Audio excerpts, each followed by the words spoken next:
Ang sabi nila, ang unang pag-ibig ay hindi namamatay. At ito rin ang dahilan ng unang pagkasawi natin sa pag-ibig. Pero kahit na ganoon ay nagmamahal pa rin tayong muli kahit na nasaktan na tayo sa una. Ikaw, kapuso, paano mo matatanggap na ang unang pag-ibig mo ay siya ring unang wawasak ng puso mo? Sa panahon ngayon, ang pag-ibig ay binabase na lamang sa mga kanya-kanyang pamantayan o standards na tinatawag. Na hindi na natin may paliwanag kung ano nga ba ang totoong pagmamahal sa hindi. Ano nga ba ang pagkakaiba ng true love sa infatuation? Kapag infatuated ka sa isang tao, nandun yung feeling na makita mo lang siya ay masayang masaya ka na. Yung tipong napapahawa ka na sa pisngi mo sa sobrang ngiti o kaya naman ay napapasipa ka na sa sobrang kilig. Kapag naman mahal mo ang isang tao ay nandun na yung pakiramdam na kontento ka na. Na kahit na hindi kayo mag-usap, nagkakaintindihan kayo. Paano nga ba natin masasabi na totoong pag-ibig ang nararamdaman natin sa isang tao at hindi lang dahil infatuated ka sa kanya? Katulad na lamang ng kwentong ibabahagi sa ating ni Hana na nagkagusto sa isang taong triple ang tanda sa kanya at para na rin niyang ama. Gusto mo na bang makarelate sa kanya? Alamin natin yan sa kwento ng pag-ibig, buhay at pag-asa sa nangungunang Barangay Love Stories. Dear Papa Dudut, magandang araw po sa inyong lahat at sa mga loyal kabarangay na nakikinig ngayon sa programang ito. Itago nyo na lamang po ako sa pangalang Hana. 19 years old at kasalukuyan po ako nakatira sa Angono, Rizal. Nais ko lang po na ibahagi ang kwento ng aking first love at first heartbreak na rin. Alam ko kasi na maraming kabataan na katulad ko ang nakakaranas din ng pagkalito sa kung ano nga ba ang pagkakaiba ng infatuation at true love, gayong pareho lamang itong uri ng affection para sa isang tao. Kailan ko rin lang nalaman ang totoong pagkakaiba nila at sisimulan ko na nga po ang kwentong ito kung paano ko nakilala at nagustuhan ng taong sa mata ng Diyos at marami ay hindi ko naman dapat magustuhan. Nagkagusto ako sa isang taong halos triple ang tanda sa akin at para ko na ring ama dahil kaidaran lamang siya ng aking papa at higit sa lahat ay pamilyado na. Naisip ko noon na siya na ang first love ko dahil talaga namang gustong gusto ko siya at masakit para sa akin ang malamang walang pag-asa ang nararamdaman ko para sa kanya. Ulila na ako sa ina, Papa Dudut. Ang kwento kasi sa akin ni Papa ay namatay si Mama sa panganganak sa akin dahil asthmatic si Mama. May choice naman daw po sila na mabuhay si Mama pero mas pinili ni Mama na mabuhay ako. At simula nga po nang mamatay si Mama ay si Papa na ang tumayong ina sa akin. May mga panahon daw noon na kailangan niya akong iwanan sa kapitbahay kapag pumapasok siya sa trabaho at binabayaran na lamang niya ang kapitbahay namin sa pagbabantay sa akin. Ikinuwento niya sa akin lahat ng sakripisyo niya para lamang may taguyod ako, kaya naman mahal na mahal ko si Papa. At masasabi kong napakaswerte kong siya ang naging papa ko.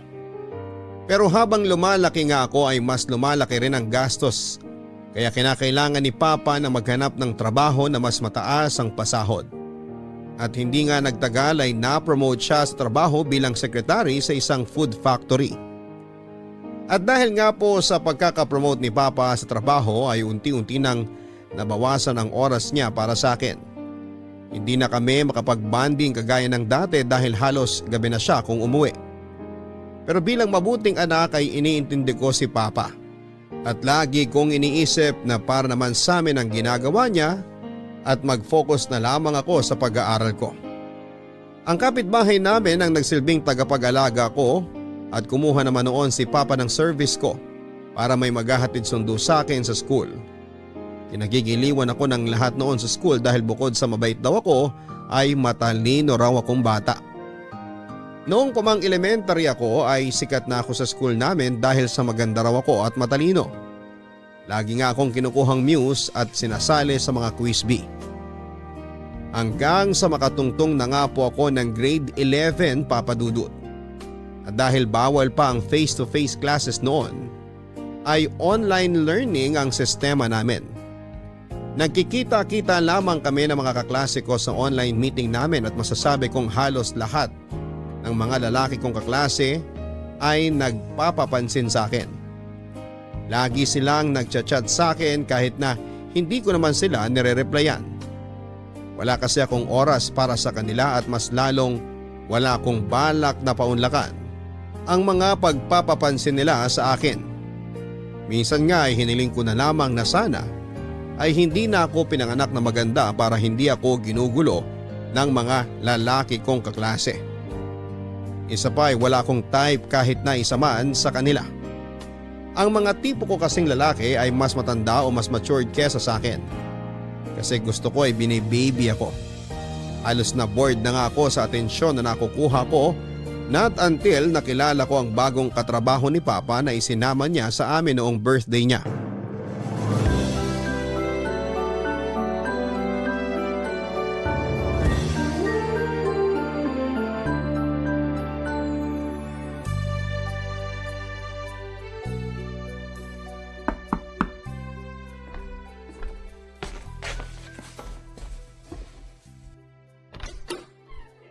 Pa, mano po?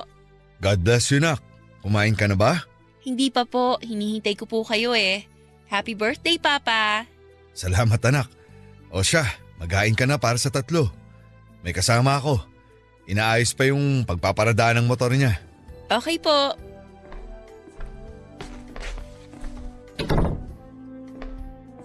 Anak, katrabaho ko pala, si Felix. Ito naman ang anak ko, Pards. Si Hana. Hello po. Ano po? Kaawaan ka ng Diyos. Talaga naman pala ang ganda ng anak mo, Pards. Oo, nagmana sa nanay niya eh. Buti nga, di sa akin nagmana. Papa naman oh, gwapo ka kaya. O siya, kumain na tayo. Siya nga pala, Pards. Birthday mo ngayon, di ba? Bakit di ka man lang nagpahanda? Matanda na ako, saka gastos lang yun. Isa pa, wala rin namang pwede magluto. Di naman marunong magluto ang anak ko maliban sa pagpiprito ng hotdog at itlog. Pa, ipahiya daw ba ako sa bisita? Sorry na, anak. So di ka pala marunong magluto. Ilang taon ka na ba, Iha? 19 po. Kaka-19 ko lang po last year ng December. Legal age ka na pala. Dapat nag-aaral ka na magluto. Lalo na ikaw na iiwan dito sa bahay niyo. Sinusubukan ko naman po, kaso hindi po talaga ako marunong eh. Pero itatry ko pa rin po. Mabuti yan. Lalo pat kayong dalawa na lang ng papa mo magkasama. Pagkatapos pala natin kumain, nak, pakibili mo kami ng pulutan sa tindahan. Iinom po kayo? Oo, ngayon lang naman eh. Birthday naman ni Papa, di ba? Sige po. Pero huwag kayo masyadong magpakalasing ah. Ang bait na bata naman pala nitong si Hana, Pards. Mabait talaga yan. Buti nga at naiintindihan niya kung bakit bihira lang kami magkasabay kumain. Madalas paggabi lang. Naiintindihan ko naman po na kailangan nyo magtrabaho para may makain tayo at makapag-aral ako. Ang swerte mo naman pala talaga sa anak mo. Siyempre naman. Bukod sa maganda ang anak ko matalino pa.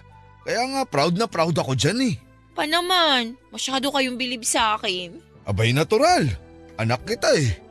Basta mag-aral ka muna mabuti ha. Huwag ka muna magbo-boyfriend. Distraction lang mga yan sa pag-aaral mo. Opo, magtatapos po ako ng pag-aaral para makapaghanap ako ng trabaho para di nyo na rin po kailangan magtrabaho. Siguro ang sarap sa pakiramdam na magkaroon ng anak na gaya mo. Naku po, ma-attitude po ako minsan. Baka mairita lang po kayo sa akin. Lagi nga po kaming nagbabangayan ni Papa eh. Pero mas lamang naman siguro ang pagiging malambing mo. Oo naman po. Lagi ko nga po nilalambing si Papa tuwing magkasama kami. Bihira lang naman po kasi siya makauwi ng maaga. Pag naman po day off niya, tinatawagan din po siya ng boss niya. Kaya ang lungkot po rito sa bahay. Naiintindihan ko naman po si Papa. Kaya lang, mas lamang pa rin po yung pangungulila ko sa kanya. Ano ka ba naman, nak? Buhay pa ako, ba't ka nangungulila? Kasi nga po hindi po tayo nakakapag-bonding kagaya ng dati. Mas mahaba pa po yung oras niyo sa trabaho kaysa po na nasa bahay kayo. Mas kailangan ko kasi magdoble kayod. Alam mo naman kung bakit, di ba? Opo. Huwag ka nang malungkot. Babawi si Papa sa'yo. Yun naman pala eh. Smile ka na, Hana. Mas gumaganda ka pa lalo kapag nakangiti ka. Salamat po.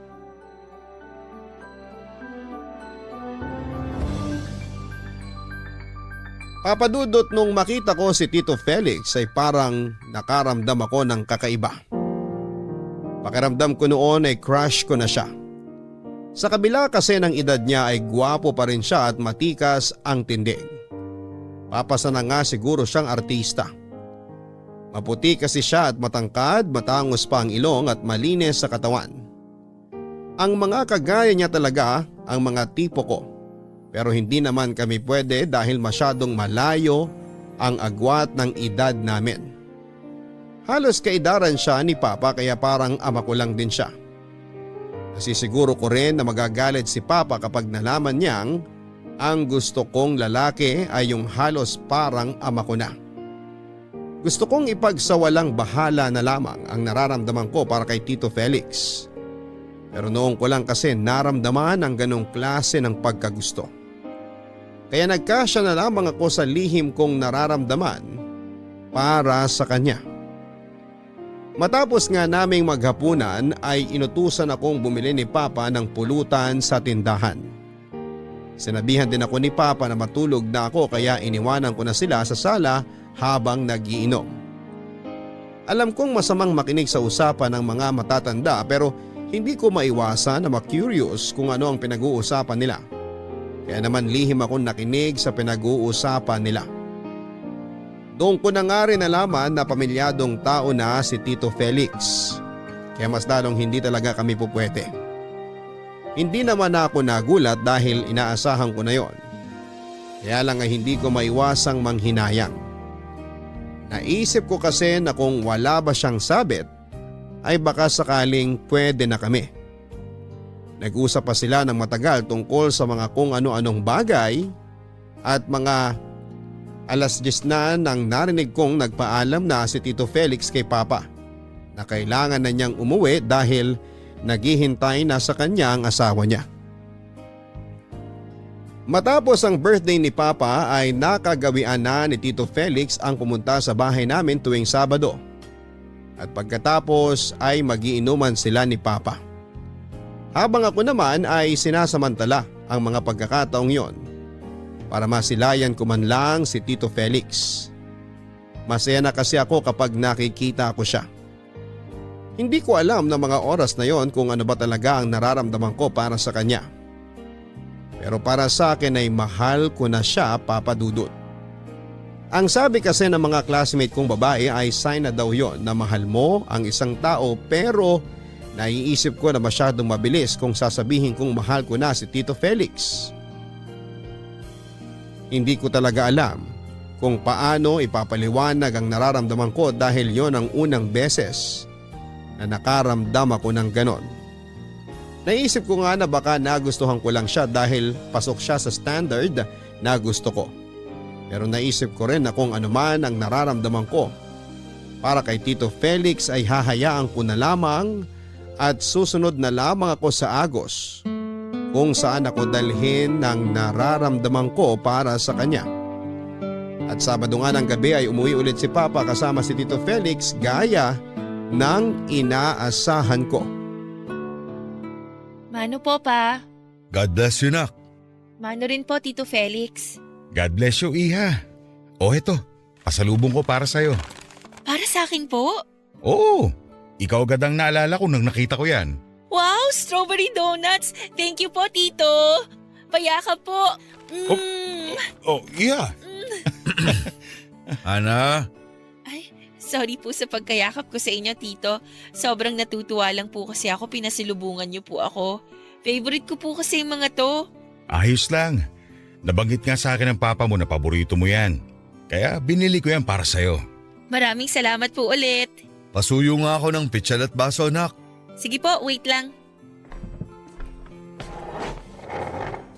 Pasensya ka na sa anak ko, Pards. Naku, wala yun. Natuwa lang siguro talaga siya sa pasalubong ko sa kanya. Salamat, nag-abala ka pa. Wala yun. Nakakatuwa rin naman kasi ang anak mo. Alam mo namang wala akong anak na babae, hindi ba? Puro barako lahat. Ito na po yung baso at pitsyel nyo. Salamat, Nak. O sige, pumasok ka na sa kwarto mo. Okay po, may kailangan din naman po akong tapusing activities. Kainin mo na rin yung pasalubong ko sa'yo habang gumagawa ka ng activities mo. Para mas gumana ang utak mo. Opo, salamat po uli dito sa donuts. Masipag talaga mag-aral yung anak mo, no? Sinabi mo pa, di matutulog yan ang hindi tapos ang mga assignment niya. Napansin ko lang, nasa bahay lang siya lagi. Wala ba siyang boyfriend o manliligaw? Naku, wala. Maigpit kong ipinagbabawal yan. Lagi kong sinasabi sa kanya na magtapos muna siya ng pag-aaral bago ko siya payagang mag-boyfriend. Pero wala namang interes ang anak ko sa mga ganyang bagay. Kaya bilib na bilib ako sa kanya eh. Nakakabilib nga. Bihira na lang yung mga dalagang ganyan na inuuna ang pag-aaral. Nangako ako sa asawa ko na itataguyod ko si Hana hanggang sa makapagtapos siya. Pero hindi ba kailangan din ni Hana ng tatayong nanay para sa kanya? O kaya makakasama niya rito sa bahay? Babae ang anak mo, Pards, at dalaga pa. Hindi ka ba nag-aalala na baka may manloob dito sa inyo at mapahamak si Hana? Naisip ko na yan, Pards. Pero wala naman akong kilala na pwedeng makasama niya rito sa bahay. Nasa probinsya lahat ng kamag-anak namin. At wala rin akong balak na mag-asawa ulit. Masaya na akong kami lang dalawa ni Hana.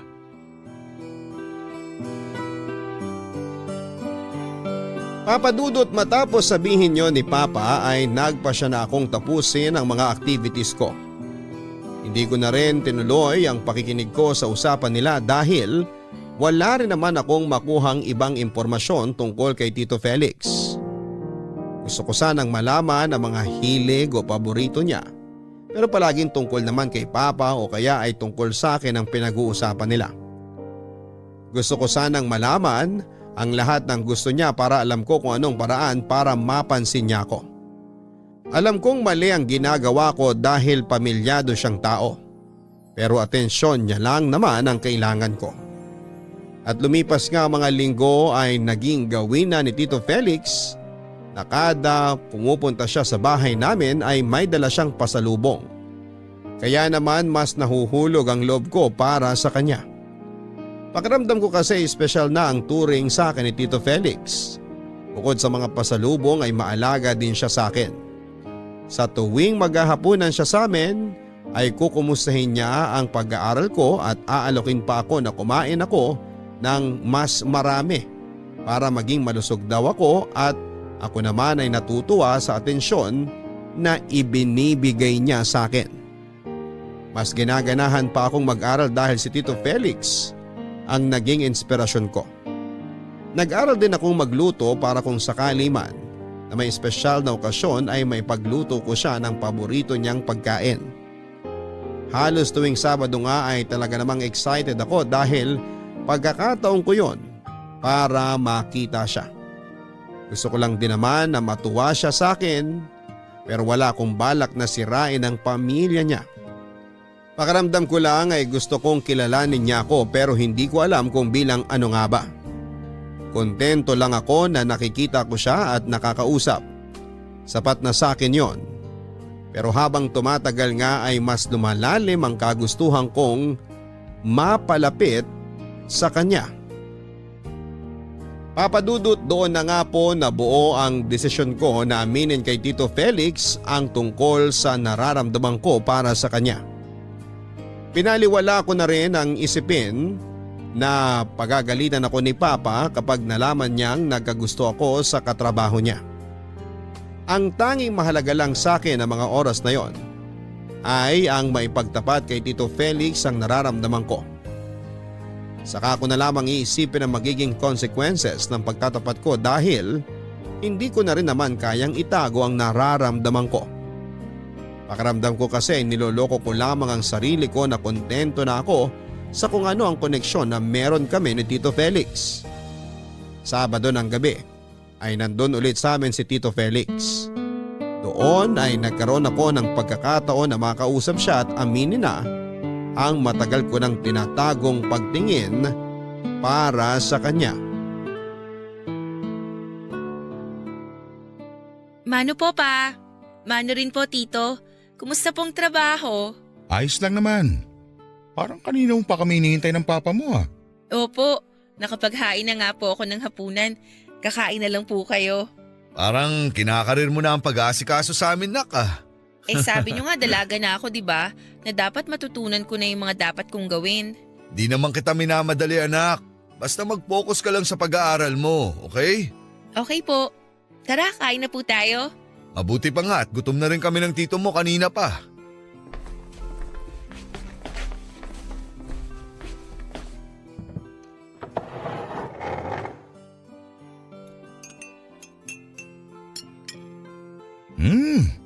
Pasarap ng pasarap ang luto mo, Iha. Talaga po? Oo, di ba, Pards? Oo nga. Kamu naman natutunan ang magluto ng ganito. Nanunood po ako ng mga tutorials sa internet. Okay lang po ba yung lasa? Anong okay? Okay na okay. Buti naman po at nagustuhan nyo. Kain lang po kayo ng kain. Ikaw din, anak. Kailangan mo magpakabusog para lagi kang may lakas sa pag-aaral. Opo pa. Oh, teka. Tumatawag si boss. Sagutin ko muna to. Sige, kumain lang muna kayo dyan. Sandali lang, Pards, ha? Sige, Pards. Hello, boss. Good evening. Tito? Ano yun, Iha? Ano po kasi? Matagal na po akong may gusto sa inyo. Ha? May gusto ka sa akin? Teka, Iha. Sigurado ka ba dyan? Seryoso po ako. Sigurado po ako. Alam ko po na magagalit sa akin si Papa. Pero gusto ko lang po na malaman niyo yung totoong nararamdaman ko para sa inyo.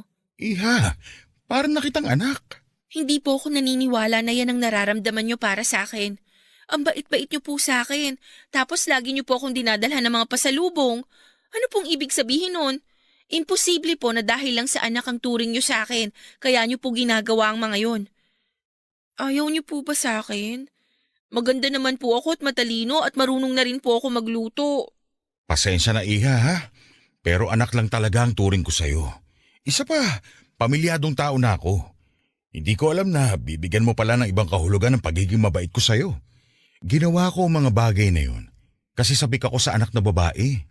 Pero mali pala ang pagkakaintindi mo sa mga ginagawa ko. Pero gustong gusto ko po kayo.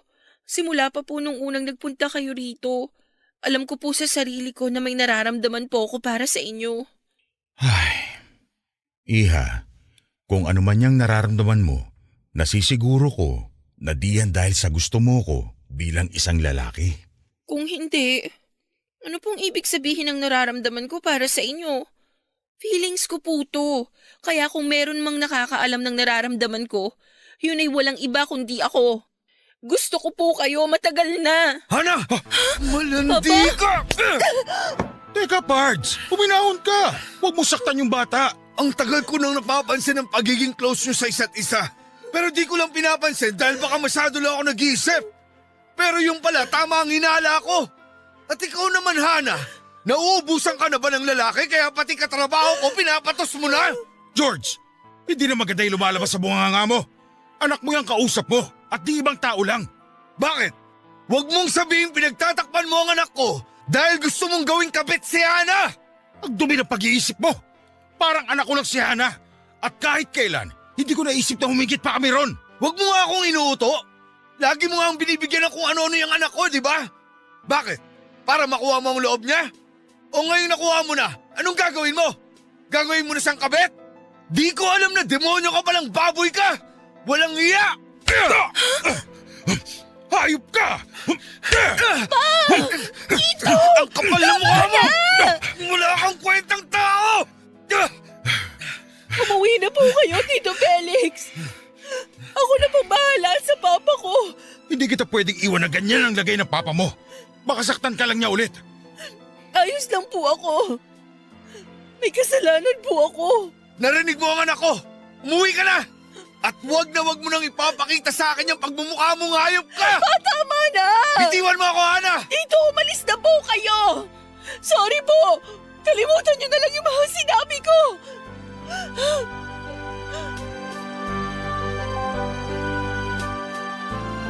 Papadudot noong ko lang nakitang magalit ng husto si Papa kaya naisip kong ang laki ng kasalanan ko. Wala nang nagawa si Tito Felix kundi ang iwanan kami kahit pa halata naman sa mukha niya na gusto niyang makialam. Sobrang galit na galit si Papa at tinatanong kung bakit nagkagusto ako sa taong matanda na raw ay may sabit pa. Hindi ko na nagawang magpaliwanag kay Papa dahil natatakot ako sa kanya ng mga oras na yon. Yun ang unang beses na pinagbuhatan niya ako ng kamay. Kilala ko si Papa na mahinahon sa lahat ng oras. Pero siguro nga ay kasalanan ko kung bakit nagalit siya ng ganon. Sino nga ba namang ama ang matutuwa kung ang anak niyang babae ay magkakagusto sa lalaking halos ama na nito? At dahil nga wala akong maisagot kay Papa ay pinapasok na niya ako sa kwarto ko. Matapos ang kaganapang yon, Papadudot, ay hindi na muling nagpunta pa sa amin si Tito Felix. Kaya naman nalungkot ako ng sobra. Naisip kong imposible nang makita ko pa siya at dahil alam kong galit din sa kanya si Papa. Hindi ko tuloy maiwasang itanong sa sarili ko kung bakit kay Tito Felix pa ako nagkagusto. Bakit hindi na lang sa iba na tiyak na matatanggap ni Papa para sa akin? Sa kabilangan ng lahat ng katanungan ko, ay tinatako na sa isipan ko na hindi talaga ako pwedeng magkagusto kay Tito Felix dahil bukod sa mas matanda siya sa akin ay may sarili itong pamilya. Hindi ko rin naman gusto na maging kabit ako dahil na-realize ko ang halaga ko at hindi ako maninira ng pamilya. Papadudot na sabi ko sa sarili ko noon na sana ay magkaroon ako ng pagkakataon na humingi ng tawad kay Tito Felix. Dahil alam kong nakakahiya ang ginawa kong pagtatapat sa kanya. Baka isipin ni Tito Felix na hangin lang ang laman ng utak ko dahil sa ginawa ko. Sa kabila ng mga nangyari, nagpatuloy ako sa pagiging focus ko sa pag-aaral dahil gusto kong magpa-good shot kay Papa. Halos 2 linggo rin kasi akong hindi kinausap ni Papa noon. Lahat na ng pwede kong gawin para pansinin niya ako ay ginawa ko na. Ipinagluto ko siya ng paborito niyang sinigang na baboy pero hindi niya man lang tinikman ang niluto ko. Sinubukan ko rin kausapin pero parang nakikipag-usap lamang ako sa hangin. Papadudot sa mga nagdaang araw ay pinilit kong kalimutan si Tito Felix. Pero hindi yun naging madali lalo pa at sa kanya lamang ako nakaramdam ng ganong klase ng pagkagusto. Makalipas nga ang linggo ay muling nagpakita sa amin si Tito Felix pero ako naman ay umiwas na. Agad ako nagkulong sa kwarto ko dahil nahihiya akong humarap sa kanya. Noong ko na na-realize kung gaano kasakit ang ma-reject ang feelings. Bukod kay Tito Felix ay nahihiya din ako kay Papa dahil nagkamali naman talaga ako.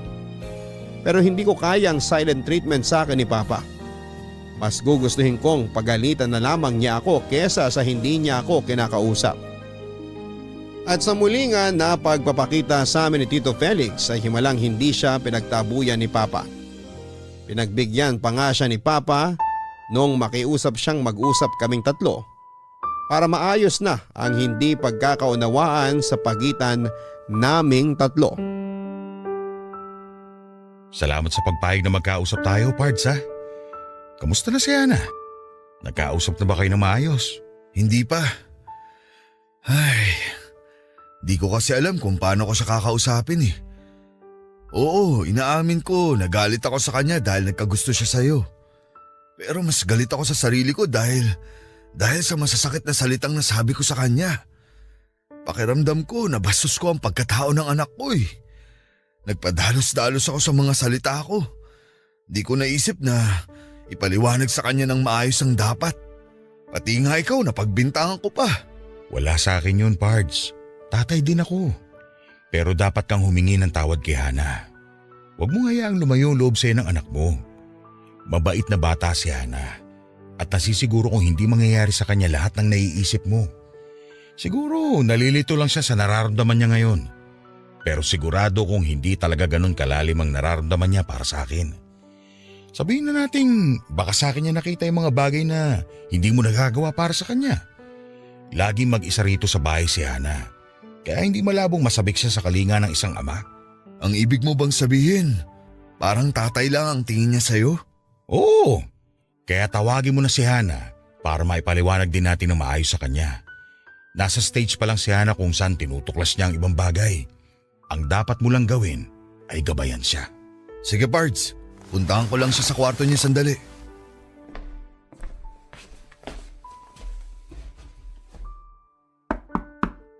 Hana anak, halika muna rito sa labas saglit. Nandito ang Tito Felix mo. Pwede po bang dito na lang ako sa kwarto? Naririnig ko naman po kayo eh. Ay, nak, sige na. Lumabas ka na rito. Hindi na ako galit. Ayaw mo bang makipagbati kay Papa?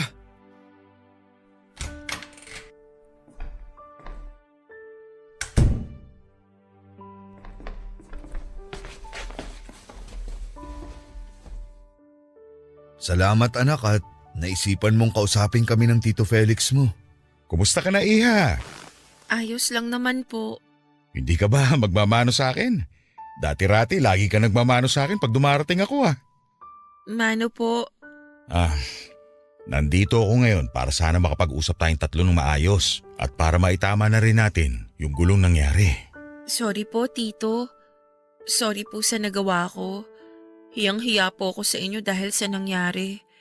Matalinong bata naman po ako pero hindi ko yun nagamit sa sitwasyon na yun. Ayos lang, Iha. Matanong lang kita ha. Napag-isipan mo na ba na maigi yung tungkol sa nararamdaman mo para sa akin? Kung ano ba talaga yon? Kasi alam ko na sa ngayon, nalilito ka pa. May mga pagkakataon nga po na naiisip ko kung ano po ba talaga ang nararamdaman ko. Hindi ko naman po maipaliwanag kasi first time ko po makaramdam ng ganon. Nung una ko po kayong nakita, nagustuhan ko na po kayo. Masaya po ako kapag nakikita ko kayo at sobrang natutuwa po ako pag may dala kayong pasalubong para sa akin. Gustong gusto ko rin po yung pag-aasikaso nyo sa akin kasi feeling ko po baby ako na inaalagaan. Iha, hindi ka ba inaalagaan ng papa mo? Po? Bakit naman po nalipat kay Papa yung topic? Ganito kasi yan, Iha. Yang nararamdaman mo para sa akin, hindi talaga dahil sa gusto mo ko bilang isang lalaki. Gusto mo ko kasi sa akin mo nakita yung imahe ng isang ama na binuo mo sa isipan mo. Hindi ko po kayo maintindihan. Sa akin mo nakita ang mga bagay na dapat ang papa mo ang gumagawa para sa'yo. Pasensya ka na nak. Alam kong wala na akong oras para sa'yo. Ang akala ko na makakabuti sa'yo, iba na pala ang epekto sa'yo nang di ko namamalayan. Pa, naiintindihan ko naman po na kailangan yung magtrabaho. Kaya ayos lang po sa akin. Oo, kailangan kong kumahid para sa atin. Pero ngayon ko na pag-isip-isip na napapabayaan na pala kita. Hindi ko alam na sabik ka sa kalinga ng isang ama. Sa totoo lang po, namimiss ko na nga po yung mga bonding natin dati nung di pa kayo sobrang busy sa trabaho. Pero naiintindihan ko naman po kasi para naman po sa kinabukasan natin yun. Pero ang dami kong naging pagkukulang sa'yo. Nawalan na ako ng oras sa'yo simula nang mapromote ako sa trabaho. Hindi na kita nagagabayan. Sorry anak. Sorry dahil nagkulang ako sa pag-aaruga sa'yo. At sorry din dahil sa masasakit na nasabi ko sa'yo. Anak kita. Ako dapat ang umiintindi sa'yo.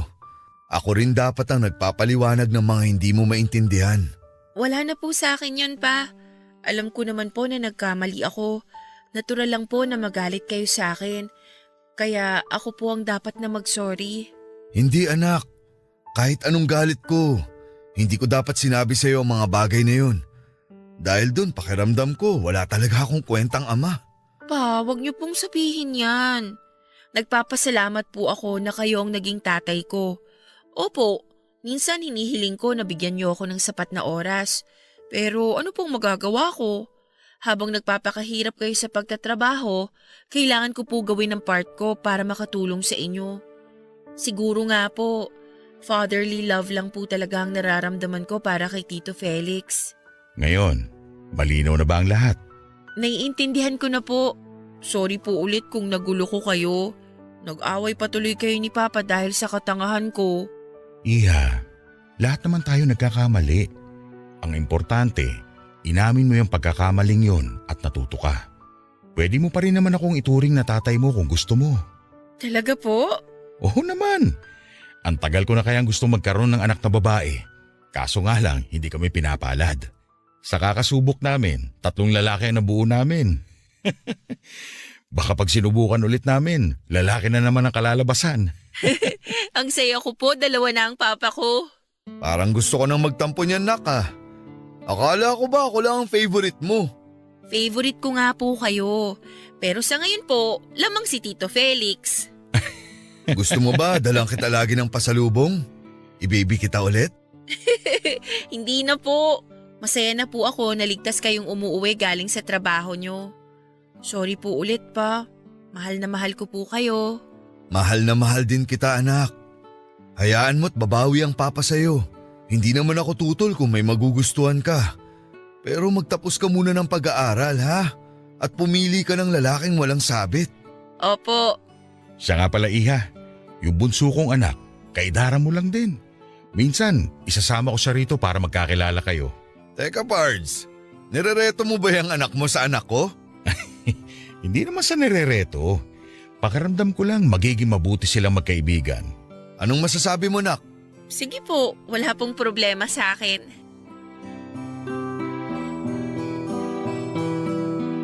Papadudot matapos nga po ng pag-usap namin yon ay nalinawan na ako sa totoo kong nararamdaman. Narealize ko po na father figure lang po talaga ang tingin ko kay Tito Felix. Dahil sa maikling panahon na nakilala ko siya, ay napunan niya ang ilan sa mga pagkukulang sa akin ni Papa.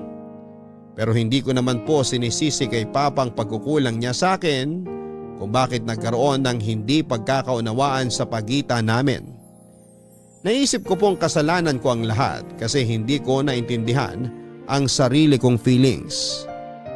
May mga bagay na sobrang bago sa akin at hindi ko alam kung paano ipapaliwanag.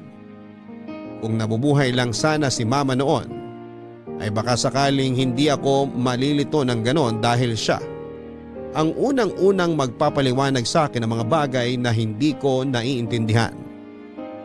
Bumalik na nga rin po kami sa dati ni Tito Felix at mas naging close po kami. Sa mga panahong yon ay mas nalinawan ako na hindi ko nga talaga siya nagustuhan bilang isang lalaki kundi isang ama na kaya magpuno ng mga pagkukulang ni Papa sa akin. Pero wag niyo sana akong husgahan. Sobrang mahal ko ang Papa ko pero hindi ko maiwasang malungkot minsan dahil talaga namang kulang na kulang ang oras niya para sa akin. Gabi na siya kung umuwi at sobrang aga naman niya kung pumasok sa trabaho. Tulog pa lang ako ay umaalis na siya. Kapag naman day off niya ay hindi ko rin naman nasusunit ang oras na magkasama kami dahil mas madalas na kailangan siya sa trabaho niya. Kaya naman kapag mag-isa lamang ako sa bahay ay wala akong ginawa kundi ang isubsob ang sarili ko sa pag-aaral. Bumalik na sa dati ang buhay ko, Papa Dudut. Yung wala akong ibang iniintindi kundi ang mag-aral ng mabuti dahil malapit na rin noon ang face-to-face classes namin. Kinakabahan ako dahil halos ilang taon din akong nasanay ng nasa bahay lang at siguradong maninibago ako kapag nagsimula ng face-to-face classes. Pumapasyal-pasyal pa rin sa amin si Tito Felix at palagi pa rin siyang may pasalubong sa akin. Para na nga talaga kaming mag-ama na kulang na lang ay Papa na rin ang itawag ko sa kanya. At si Papa naman ay unti-unti nang bumabawi sa akin. Naglalaan na siya ng oras para sa akin sa tuwing day off niya. Nagpapaalam na rin siya sa boss niya na ibigay na sa kanya ang araw ng day off niya para makasama ako dahil day off niya ngayon. Naisip ko nga na bakit pa siya pinag-day off kung tatawagan lang din naman siya para magtrabaho. Hindi ko magets ang boss ni Papa kasi magulo ang sistema ng pamalakad nito. Day off ni Papa pero tatawag siya ng tatawag kapag linggo. ni hindi na nga nakapagpapahinga ang papa ko. Pero ang sabi nga sa akin ni Papa ay wala naman daw siyang magagawa dahil empleyado lang siya. Ang sagot ko naman sa kanya noon ay may karapatan sila na magkaroon ng araw ng pahinga kaya hindi tama ang ginagawa sa kanila ng boss nila. Sinabihan ko pa si Papa na maghanap na lang ng trabahong hindi makukompromiso ang kalusugan niya. Pero yun lang daw kasi ang alam niyang trabaho na mataas ang pasahod. Araw nga ng linggo noon, Papa Dudut, ay nag-iihaw kami ng barbecue ni Papa sa labas ng bahay namin dahil may usapan kaming magpipiknik kami nila Tito Felix. Kakatapos ko lang din noon na gumawa ng dessert. Maya-maya pa ay dumating na nga si Tito Felix pero may kasama siyang lalaki na sa tansya ko ay kaedad ko. Naisip kong baka yun na ang sinasabi niyang bunso niyang anak. Pards, tamang-tama lang ang dating nyo. Patapos na kami rito sa mga iniihaw namin. Baka may maitulong kami nitong anak ko. Di na, maupo na lang kayo dyan. Ang gwapo pala ng anak mo. Bagay silang dalawa ni Hana. Tingin mo rin ba, Pards? Oo, maganda at gwapo silang pareho. Siya nga pala, Hana. Ito yung bunso kong anak, si Mikael. Anak, batiin mo si Hana. Hi Hana, nice to meet you. Anak, nakikipagkamay sa'yo si Mikael oh. Ba't ayaw mong tanggapin? Nice to meet you din. Pa, hindi pa ba tapos yan? Nagugutom na po ako eh. Konting-konti na lang to, nak. Mag-usap muna kayo habang tinatapos namin tong iniihaw namin. Okay po. Sige anak, doon muna kayo. Tawagin namin kayo mamaya. Okay, sige po pa.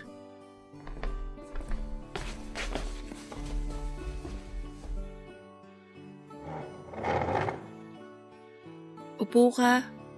Salamat. Ang ganda mo pala talaga. Akala ko exaggerated lang si Papa sa mga kinakwento niya tungkol sa'yo eh.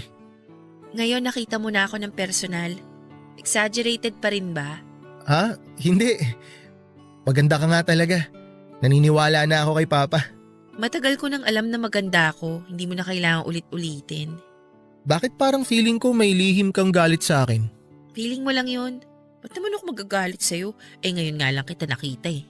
Di ko alam. Kanina ko pa kasi napapansin na iniirapan mo ko. Eh wala naman akong ginagawa sa'yo. Di ko rin alam. Naiirita ako sa pagmumukha mo eh. Uy, grabe ka naman. Paano ka naiirita? Eh ang gwapo ko kaya. Ang hangin mo rin kasi no? Sino bang unang naging mahangin? Di ba ikaw? Sabi mo kanina talagang maganda ka. Oh, sinabayan lang kita. Wala naman akong ginagawa sa'yo pero nagagalit ka sa akin. Hindi nga ako galit sa'yo. Ba't ba ang kulit mo? Naiirita lang ako sa'yo.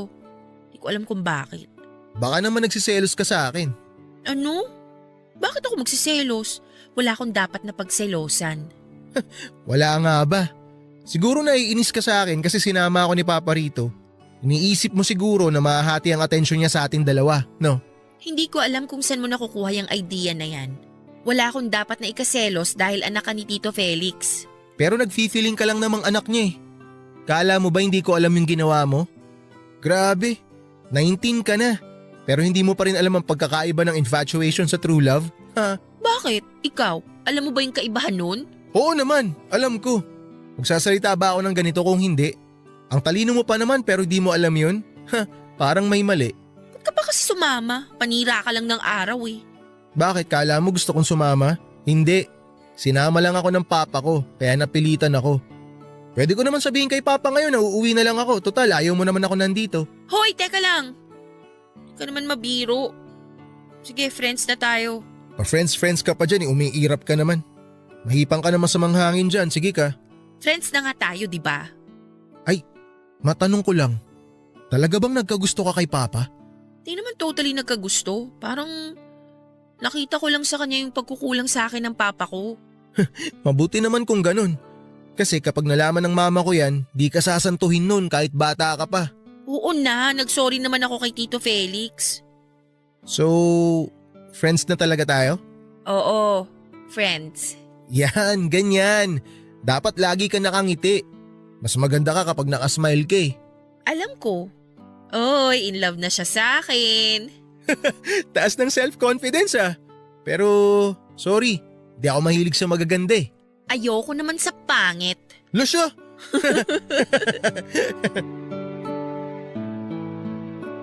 Papadudod sa kabila ng inis ko kay Mikael ay nakapalagayan ko rin siya ng loob. Wela kasi siya at hindi boring kausap. Napakalawak pa ng sense of humor na tipong kahit yata pagsakluban ka ng langit at lupa ay matatawa ka talaga sa kanya. Hindi na rin naman siya nang uungkat pa tungkol sa isyu namin ni Tito Felix dahil naipaliwanag na sa kanya ng papa niya kung ano ba talaga ang nangyari. Naintindihan naman daw niya dahil talaga naman daw gwapo ang papa niya. Hindi na rin naman ako tumutol sa sinabi niya dahil totoo naman. Sa edad na 50 noon ni Tito Felix ay hindi mo siya kakikitaan ng katandaan. Maliban na lamang sa konting-konting wrinkles lang naman niya sa mukha. Sa pagdaan nga ng mga araw ay unti-unti kaming naging close ni Mikael. Lagi na nga rin kaming magka-chat at magka-video call noon. Madalas din naman ay sumasama siya kay Tito Felix kapag namamasyal sa amin at hindi rin pumapalya si Mikael na dalhan ako ng mga pasalubong. Masaya lang kaming magkausap noon sa terrace habang kumakain ng merienda. Doon ko nga po na-realize na masyado akong sheltered sa bahay. Na hindi ko naranasang makipag-socialize sa ibang tao na kaidarang ko lang. Masasabi ko nga na si Mikael ang tanging tao na hinayaan kong maging malapit sa akin, lalo pat lalaki. Hanggang sa umabot na rin ang ilang buwan ng pagkakaibigan namin. Malapit na mag face to face ah. Pinayagan ka ni Tito George?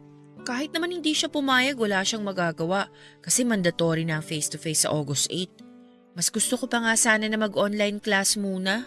Wala ka naman matututunan sa online at modular eh. Kaya mas maganda pa rin ang face to face. Tsaka ayaw mo nun, makakapasyal ka kapag uwian. Huwag mo nga akong demonyohin.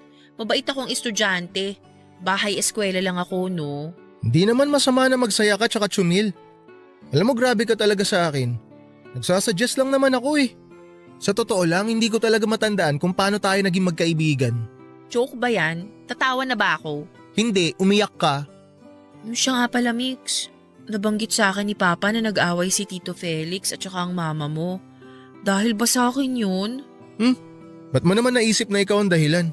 Ilang buwan na rin ang nakalipas mula nung nangyari yun ah. Nag-aalala lang kasi ako. Paano kung nalaman pala niya yung about sa confession ko kay Tito Felix? Tapos nag-away sila dahil doon. Ngayon mo pa talaga naisip yan? Di ganun kababaw mama ko para magalit siya sa ginawa mo. Oo, sabihin na natin na nagtapat ka kay Papa tungkol sa nararamdaman mo, pero ipinilit mo ba? Hindi naman, di ba? Kagaya nga ng sinabi ni Papa, father figure lang ang tingin mo sa kanya, kaya nga nakapag-move on ka kaagad eh. Parang gusto ko tuloy mag-sorry ulit kay Tito Felix. Ano ka ba? Huwag mo na isipin yun. Parte na lang yan na nakaraan. Sinabi naman ni Papa na ayos lang sa kanya, di ba? Naiintindihan ka namin. Tsaka natural lang naman kina Mama at Papa na mag-away paminsan-minsan. Salamat ah. Buti na lang talaga pinakilala ka ni Tito Felix sa akin. Bakit? May feelings ka na ba para sa akin? Ala siya, wala no. Ang hangin mo naman. Feeling mo yata lahat ng babae magkakagusto sa'yo. Aba, tested and proven na kaya yan. Wala pang babaeng hindi nabibighani sa kagwapuhan ko. Iwan na nga kita dyan. Baka tangayin ako ng malakas na hangin. Teka, maupo ka nga lang dyan. Ito naman di na mabiro eh. Ba't ba masyado kang seryoso sa buhay? Tatanda ka agad yan, bala ka, sinasabi ko sa'yo. Basta. Never ako magkakagusto sa'yo, okay? Okay, sabi mo eh. Grabe, parang ang big deal naman kung sakali magkagusto ka sa akin. Sus, ang dami mo kayang pinaiyak na babae. Di ko kasalanan yun no. Sila tong masyadong nag-expect sa friendship na binibigay ko sa kanila eh. Yun na nga eh. Masyado kang pa-fall. Hindi ako pa-fall. Umpisa pa lang sinabi ko na sa kanila na friendship lang ang kaya kong i-offer. Pero ayun nga, nag-e-expect sila ng higit pa ron eh. Alam mo naman na wala sa nature ko yung magsuplado. Sobrang friendly mo kasi. Ako nga di ko pinapansin mga boys na gustong makipag-friend sa akin eh. Eh iba naman yung sayo eh. Mga haliparot yung nagpapapansin sayo. Haliparot talaga. Oo. Kunwari lang silang maikipagkaibigan pero bala ka pala nilang jowain. Sus, lalaki rin ako kaya alam ko yung mga galawang ganyan. Eh di ibig sabihin gawain mo rin. Uy, kilabutan ka nga. Ang gentleman ko kaya, never kong gagawin yan. Di ako magpapapansin. Pero formal ako manliligaw. Ganun. Sabi mo eh. Maiba nga ako. Ang tagal na rin nating magkaibigan pero hindi ko pa alam kung may girlfriend ka na ba o nililigawan. Eh hindi ka naman kasi nagtatanong eh. Hinihintay kaya kitang magkwento. Wala akong girlfriend at wala rin akong nililigawan. Ikaw ang unang-unang makakaalam pag meron na. Sinabi mo yan ah. Oo naman. Best friends tayo eh.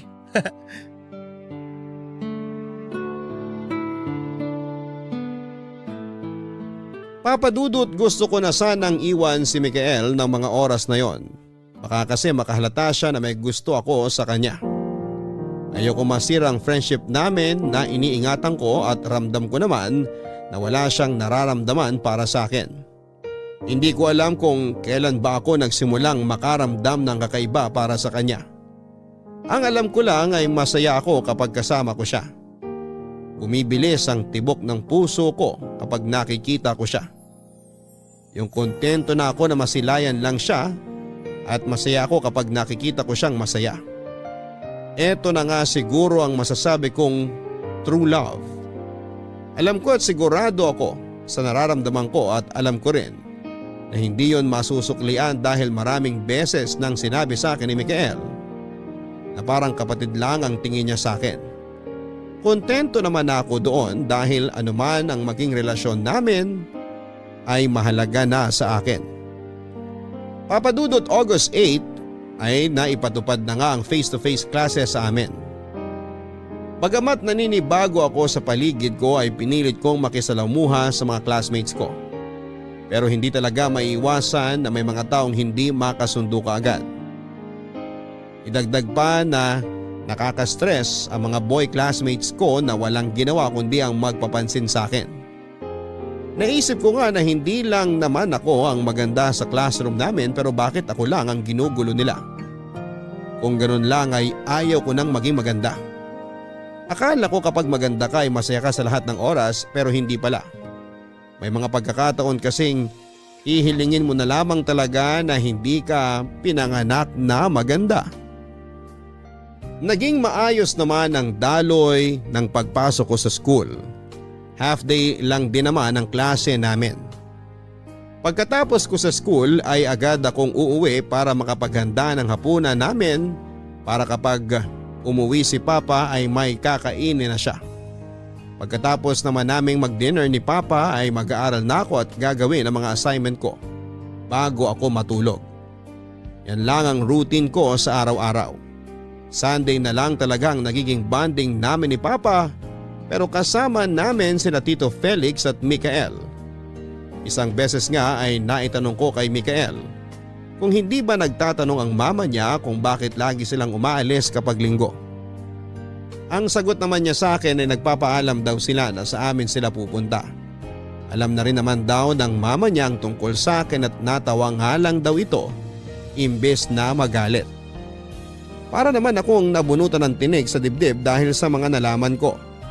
Naisip kong masyado lang pala akong nag-overthink na baka ako nga ang dahilan ng pag-aaway nila Tito Felix pero hindi pala. Kung bakit kasi hindi ko nalaman kaagad kung ano ba talaga ang kaibahan ng infatuation sa true love. Para sana hindi na ako nakagawa ng nakakahiyang bagay, Papadudot. Pauwi na ako noon at palabas na ako ng gate noong mabungaran ko si Mikael na todo ang ngiti sa akin. Wala akong matandaan na binanggit ko sa kanya kung saan ako nag-aaral. Kaya naman sobrang nagulat ako nang makita ko siya at nandun na naman yung malakas na tibok ng puso ko. Ang ginagawa mo rito? Di pa ba obvious? Eh di sinusundo ka. Paano mo nalaman na dito ako nag-aaral? Sa uniform mo. Ang tagal na nga natin magkaibigan pero di natin alam ang school na isa't isa. Diyan lang ako oh. Doon oh, sa kabilang school. Kanina pa nga ako rito akala ko nakauwi ka na. Uso mag-text. Di hindi na surprise yun kung tinext kita. Eh ano naman ba tong pakulo mo at sinundo mo pa talaga ako? Isasabihin kasi ako sa'yo eh. Huwag ka na mag-alala kay Tito George. Pinagpaalam na kita kaya pwedeng hindi ka umuwi agad. Ano bang sasabihin mo? Gusto mo talaga na dito ko na sabihin? Pwede bang wag natin dito pag-usapan? Isan ba dapat? Doon oh. Sa food corner pagtawid. Doon tayo. Para habang nag-uusap, may kinakain tayo. Tara. Okay, sige.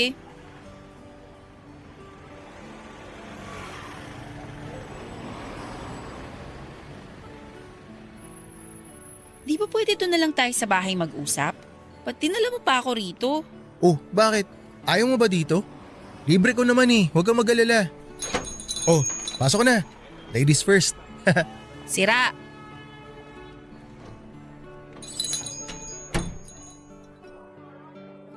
Dito na lang tayo umupo sa may tabi ng bintana.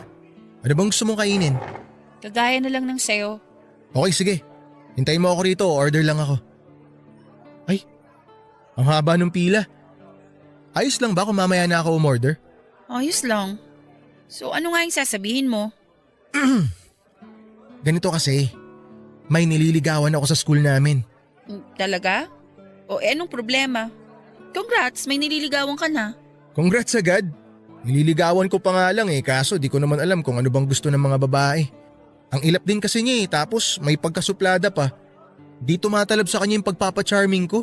Sinabi ko naman kasi sa'yo na hindi lahat ng babae madadaan mo sa pagpapakyut mo. Kaya nga tulungan mo ko. Ano bang dapat kong gawin? Paano ko ba sisimulan yung panliligaw ko sa kanya? Alam mo, sa totoo lang, wala rin akong alam eh. Kasi hindi naman ako nagpapaligaw. Bago pa man sila makapanligaw sa akin, busted na agad sila. Ay, paano ba kasi? May mga gusto ka bang material na bagay? Please naman tulungan mo ko. Ano bang gusto niyo sa isang lalaki? Yung mga ganun? First time mo lang ba manligaw? Oo, first time, malamang. Tatanungin ba kita kung may experience na ako sa panliligaw? Ay, ang hirap naman kasi.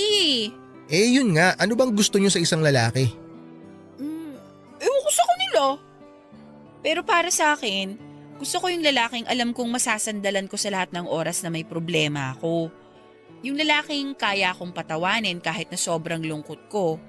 Yung lalaking maalaga at maalalahanin.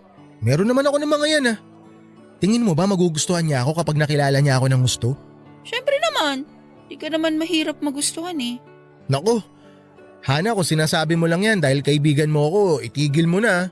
Seryoso ako ha. Wala ka bang tiwala sa sarili mo? Meron, kaso pinanghihinaan ako ng loob Sira, ako na nagsasabi sa'yo. Magugustuhan ka niya. Ay. Magpakatotoo ka lang sa kanya. Hindi mo kailangan magpanggap na ibang tao para lang magustuhan ka niya. Ipakita mong seryoso ka talaga sa kanya. Okay, yan ang gagawin ko. Salamat the best ka talaga. Hoy, pakilala mo siya sa akin para makilatis ko naman. Oo, ipapakilala ko rin siya sa'yo kaso pagpaplanuhan ko muna. Yung hindi na talaga siya makakatanggi.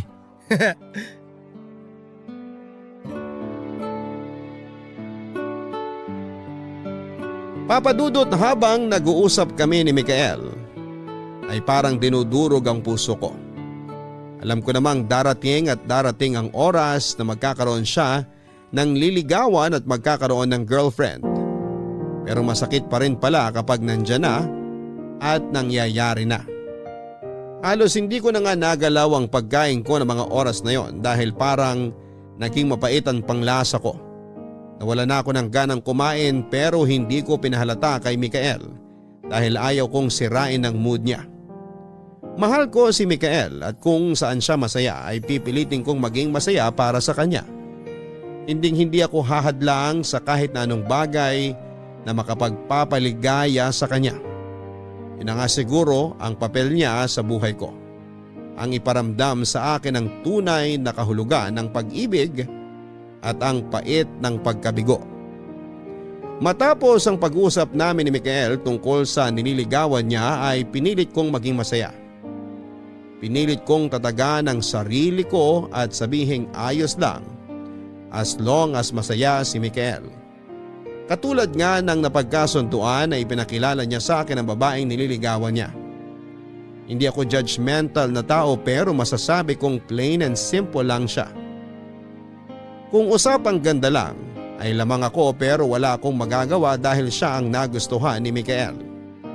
Kung sakali man na maging sila ay tatanggapin ko. Pinilit kong maging masaya sa harap nilang dalawa pero ang hirap pala. Yung pinipilit kong umiti kahit na gusto ko nang umiyak, Papadudot. Bago pa nga ako tuluyang maiyak ay nagpaalam na ako sa kanilang dalawa.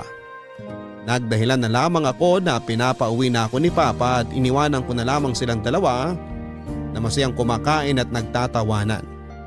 At nang makauwi ako sa bahay ay doon ko na nga lang pinakawala ng luha na pilit kong pinipigilan. Umiyak ako ng umiyak hanggang sa pakiramdam ko ay wala na akong luhang mailuluha. Sinabi ko sa sarili kong magiging masaya ako para kay Mikael. Pero ang sakit. Sobrang sakit, Papa Dudut. Hindi man ngayon pero alam kong makaka-move on din ako. Matapos ang pag-uusap na yon ay pansamantala muna akong umiwas kay Mikael. Sa tuwing pupunta sila, Tito Felix sa amin ay nagdadahilan na lamang ako na marami akong assignment na dapat tapusin o kaya ay mga activities. Nakahalata na nga si Papa sa pag-iwas ko. Pero sinabi kong busy lang talaga ako at hindi na rin ako kinulit pa ni Papa. Maging sa school namin ay nagtatago ako kapag alam kong labasan din nila Mikael dahil paniguradong dadaan siya sa gate ng school namin. May mga pagkakataon pa nga na nakikita ko siyang naghihintay sa gate pero umaalis din siya after 30 minutes. Pinauulanan nga niya ako ng mga text at tinatanong niya kung iniiwasan ko raw ba siya.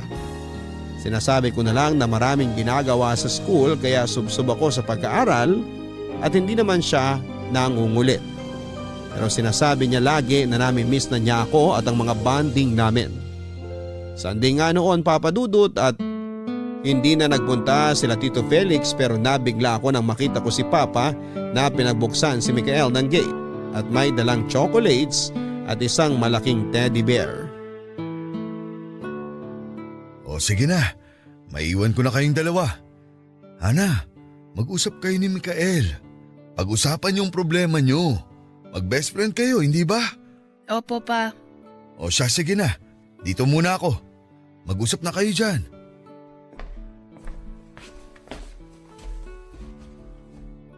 Buti naman hinarap mo na ako. Busy lang ako sa studies ko. Sinabi ko naman sa'yo yun, di ba? Alam ko may problema ka. Tignan mo, parang pumayat ka. Kumakain ka ba ng maayos? Oo naman. Stressed lang talaga ako kasi sunod-sunod ang projects at activities namin. May practicum pa kami bukas. Ganun ba? Oh, para sa'yo. Favorite mo yung chocolate na yan, di ba? Ba't mo ako binibigyan ng ganito? May teddy bear pa talaga. Feeling ko kasi may nagawa akong mali kaya bigla mo na lang ako iniwasan.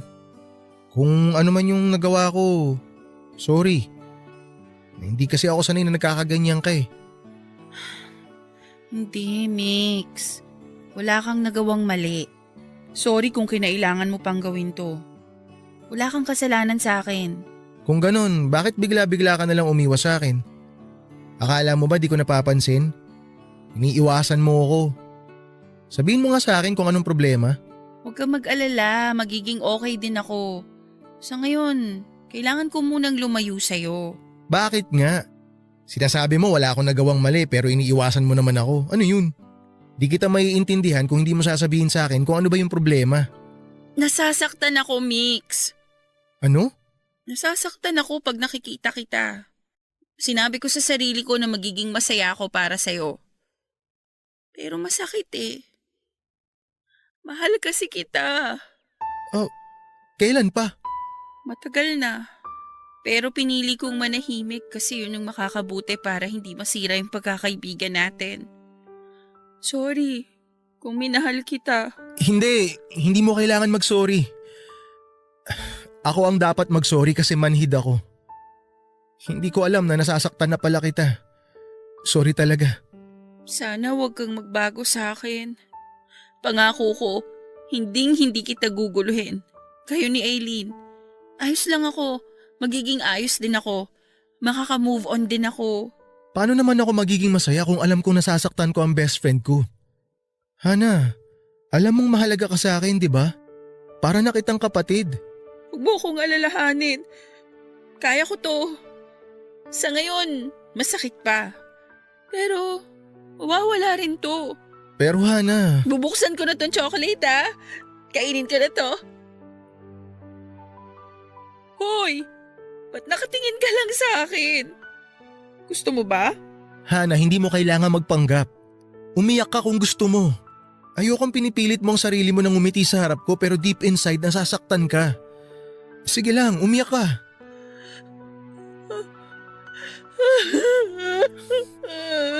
Halika nga, yakapin kita.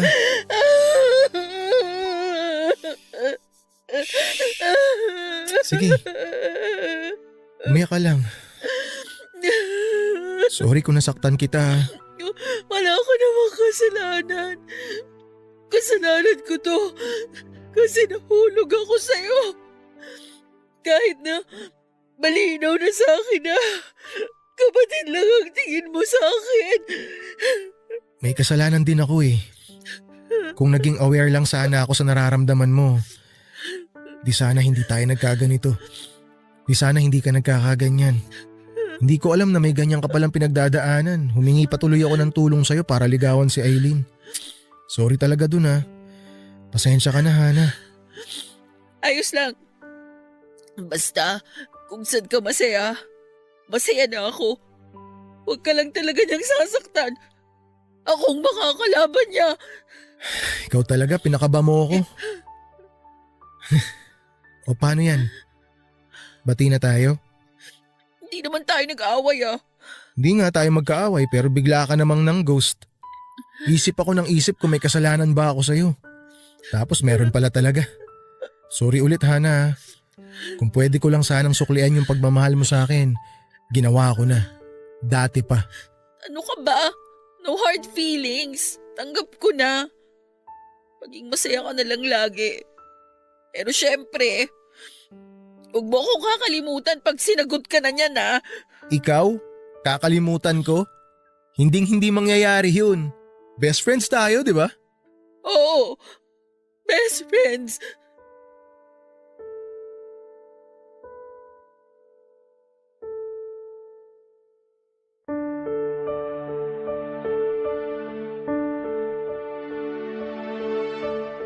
Papadudot matapos ang naging pag-usap naming yon ni Mikael ay gumaan kahit papaano ang pakiramdam ko.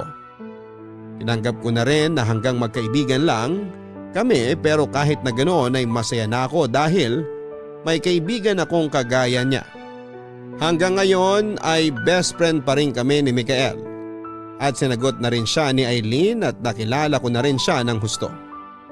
Masasabi kong mabait si Aileen at matalino rin. Malambing din siya at malalahanin kaya hindi na ako nagtataka kung bakit siya nagustuhan ni Mikael. Masayang-masaya sila ngayon at masaya rin ako para sa kanila. May mga pagkakataon nga na medyo kumikirot ang puso ko kapag nakikita ko silang magkasama pero alam kong yun lang yon. Pasasaan ba at gagaling din ang puso ko mula sa una kong pag-ibig na siya ring una kong pagkabigo. At dito ko na nga po tinatapos ang aking kwento. Maraming salamat po Papa Dudut sakali man na isa itong sulat ko na mapalad na mapili ninyong basahin sa araw na ito dito sa Barangay Love Stories. More power po sa inyong programa. Ang inyong forever kapuso at kabarangay, Hana. Sadyang may mga tao talaga na darating sa ating buhay upang turuan tayo ng mga bagay na hindi pa natin natutuklasan. Kadalasan ng taong yon ay tuturuan tayo ng totoong kahulugan ng pag-ibig. Pero paano nga ba kung ang taong iyong minahal ay siya ring magtuturo sa iyo kung ano ang pakiramdam ng masawi sa pag-ibig? Lahat naman ay dadaan sa tinatawag na first love at first heartbreak. Ang mahalaga lang ay hindi tayo maging matigas o bitter dahil lang sa nasaktan tayo. Isipin natin na ito ang paraan upang mahubog tayo para sa susunod na pagkakataon na tayo ay magmahal, malalasap din natin ang tamis ng pag-ibig. Hanggang sa muli, ako po ang inyong si Papa Dudut sa mga kwento ng pag-ibig, buhay at pag-asa sa Barangay Love Stories #1.